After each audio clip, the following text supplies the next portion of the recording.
Olá, eu sou a pastora Mari Foquesato e estamos juntos nesse projeto de leitura da Bíblia e eu convido você para me acompanhar.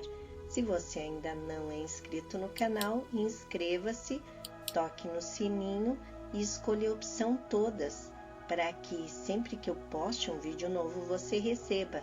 Também deixe o seu joinha, o seu gostei, porque isso ajuda bastante o crescimento do canal, e também deixe um comentário, e se você quiser compartilhar esse vídeo, eu agradeço muito.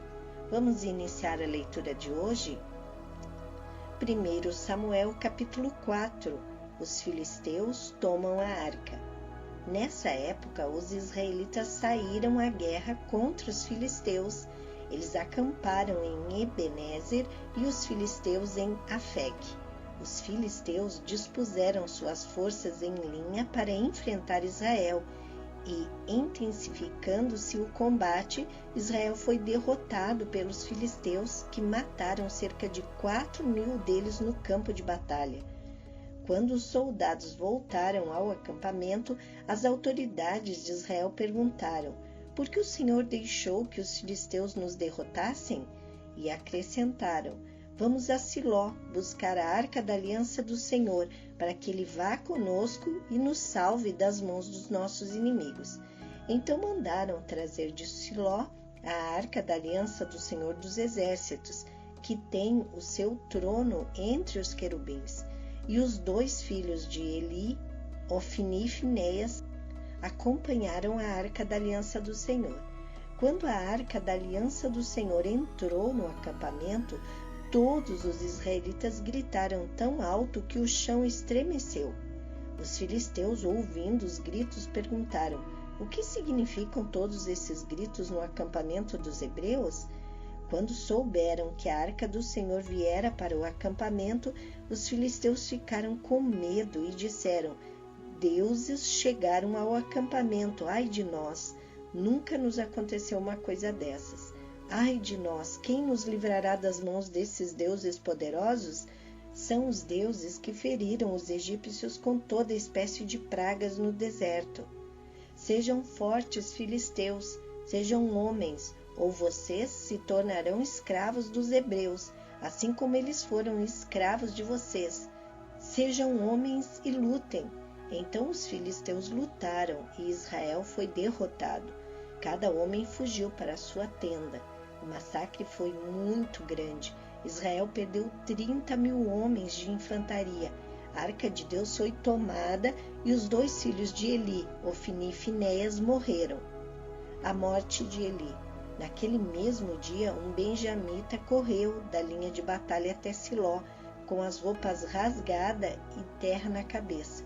Quando ele chegou, Eli estava sentado em sua cadeira ao lado da estrada. Estava preocupado, pois em seu coração temia pela arca de Deus. O homem entrou na cidade, contou o que havia acontecido e a cidade começou a gritar. Eli ouviu os gritos e perguntou: o que significa esse tumulto? O homem correu para contar tudo a Eli. Eli tinha 98 anos de idade e seus olhos estavam imóveis. Ele já não conseguia enxergar. O homem lhe disse: acabei de chegar da linha de batalha. Fugi de lá hoje mesmo. Ele perguntou: o que aconteceu, meu filho? O mensageiro respondeu: Israel fugiu dos filisteus e houve uma grande matança entre os soldados. Também os seus 2 filhos, Ofni e Finéias, estão mortos, e a arca de Deus foi tomada. Quando ele mencionou a arca de Deus, Eli caiu da cadeira para trás, ao lado do portão, quebrou o pescoço e morreu, pois era velho e pesado. Ele liderou Israel durante 40 anos. Sua nora, a mulher de Finéias, estava grávida e perto de dar à luz. Quando ouviu a notícia de que a arca de Deus havia sido tomada e que seu sogro e seu marido estavam mortos, entrou em trabalho de parto e deu à luz, mas não resistiu às dores do parto. Enquanto morria, as mulheres que a ajudavam disseram: não se desespere, você teve um menino. Mas ela não respondeu nem deu atenção. Ela deu ao menino o nome de Icabode e disse: a glória se foi de Israel, porque a arca foi tomada e por causa da morte do sogro e do marido. E ainda acrescentou: a glória se foi de Israel, pois a arca de Deus foi tomada. 1 Samuel capítulo 5. A arca em Asdod e Ecrom. Depois que os filisteus tomaram a arca de Deus, eles a levaram de Ebenezer para Asdod e a colocaram dentro do templo de Dagon ao lado de sua estátua. Quando o povo de Asdod se levantou na madrugada do dia seguinte, lá estava Dagon, caído, com o rosto em terra, diante da arca do Senhor. Eles levantaram Dagon e o colocaram de volta em seu lugar.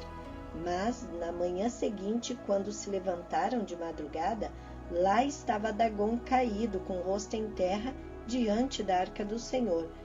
Sua cabeça e mãos tinham sido quebradas e estavam sobre a soleira. Só o seu corpo ficou no lugar.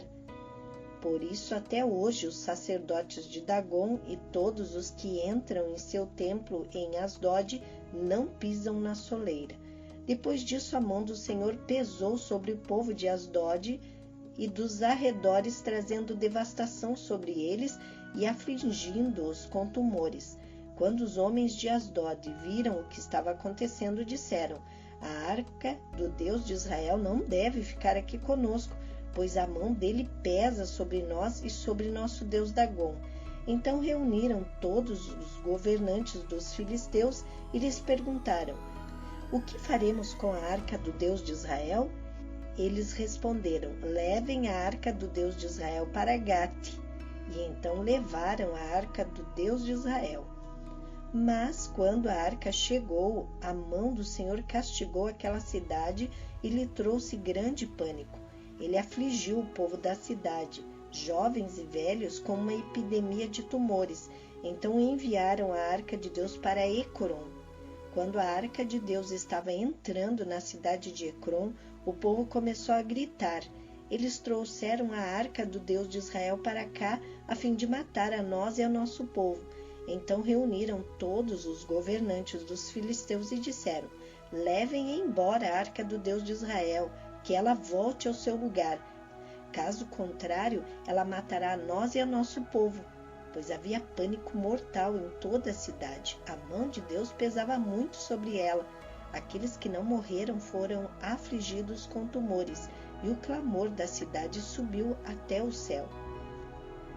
1 Samuel, capítulo 6. O retorno da arca de Israel. Quando já fazia 7 meses que a arca do Senhor estava em território filisteu, os filisteus chamaram os sacerdotes e adivinhos e disseram: o que faremos com a arca do Senhor? Digam-nos com o que devemos mandá-la de volta a seu lugar. Eles responderam: se vocês devolverem a arca do Deus de Israel, não mandem de volta a sua arca, mas enviem também uma oferta pela culpa. Então vocês serão curados e saberão por que a sua mão não tem se afastado de vocês. Os filisteus perguntaram: que oferta pela culpa devemos enviar-lhe? E eles responderam: 5 tumores de ouro e 5 ratos de ouro, de acordo com o número de governantes filisteus, porquanto a mesma praga atingiu vocês e todos os seus governantes. Façam imagens dos tumores e dos ratos que estão assolando o país e deem glória ao Deus de Israel. Talvez ele alivie a sua mão de sobre vocês, seus deuses e sua terra. Por que ter o coração obstinado como os egípcios e o faraó? Só quando esse Deus os tratou severamente, eles deixaram os israelitas seguirem o seu caminho. Agora, então, preparem uma carroça nova, com 2 vacas que derem cria e sobre as quais nunca foi colocado jugo. Amarrem-nas à carroça, mas afastem delas os seus bezerros e ponham-nos no curral. Coloquem a arca do Senhor sobre a carroça e ponham numa caixa ao lado os objetos de ouro que vocês estão lhes enviando como oferta pela culpa. Enviem a carroça e fiquem observando. Se ela for para o seu próprio território, na direção de Bet-Semes, então foi o Senhor quem trouxe essa grande desgraça sobre nós. Mas se ela não for, então saberemos que não foi a sua mão que nos atingiu e que isso aconteceu conosco por acaso. E assim fizeram. Pegaram 2 vacas com cria, amarraram-nas a uma carroça e prenderam seus bezerros no curral. Colocaram a arca do Senhor na carroça e junto dela a caixa com os ratos de ouro e as imagens dos tumores. Então as vacas foram diretamente para Bet-Semes, mantendo-se na estrada e mugindo por todo o caminho. Não se desviaram nem para a direita nem para a esquerda. Os governantes dos filisteus as seguiram até a fronteira de Bet-Semes. Ora, o povo de Bet-Semes estava colhendo trigo no vale e quando viram a arca, alegraram-se muito. A carroça chegou ao campo de Josué de Bet-Semes e ali parou ao lado de uma grande rocha.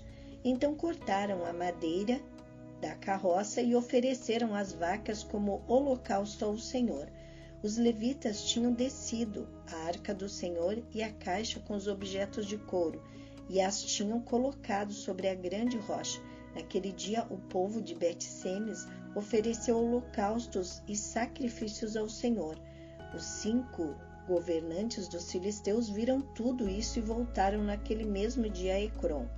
Os filisteus enviaram ao Senhor como oferta pela culpa esses tumores de ouro, um por Asdod, outro por Gaza, outro por Ascalon, outro por Gate e outro por Ecrom.